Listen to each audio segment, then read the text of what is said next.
Lord, wag mo nang pahirapan yung nanay ko. Kunin mo na lang.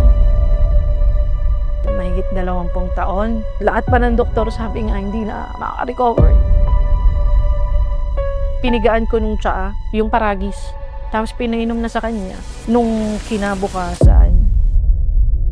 My name is Rachel and taga Nueva Ecija kami. Hindi madali yung pinagdaanan namin dahil mahigit 20 taon. Nag-suffer yung mother ko sa sakit niya. Nagsimula lang yun sa hindi siya nakatulog. Habang nagkakaedad ako, nakikita ko siya kung paano niya nilalabanan. Yung pinakamalalang point niya, yung high school na ako. Nananakit na siya, nagbabanta na siya, magsusunog. So yung family ko naman, hindi siya sinukuan. To the point na hindi na kami kakain para lang mabili yung mga gamot niya. Lahat ng graduation ko, hindi na ako pumupunta. Kasi nga walang magsasabi. Lahat ng celebration hanggang sa makagraduate ako ng kolehiyo, hindi niya alam. Ang prayer ko lang, Lord, wag mo nang pahirapan yung nanay ko. Kunin mo na lang. Wag mo nang pahirapan. Sobrang hirap na rin. Lahat pa ng doktor sabi nga hindi na makaka-recover. 2017-2018, tinimpla siya ng gatas ng kapatid kong panganay. Pinigaan ko nung tsaa, yung paragis.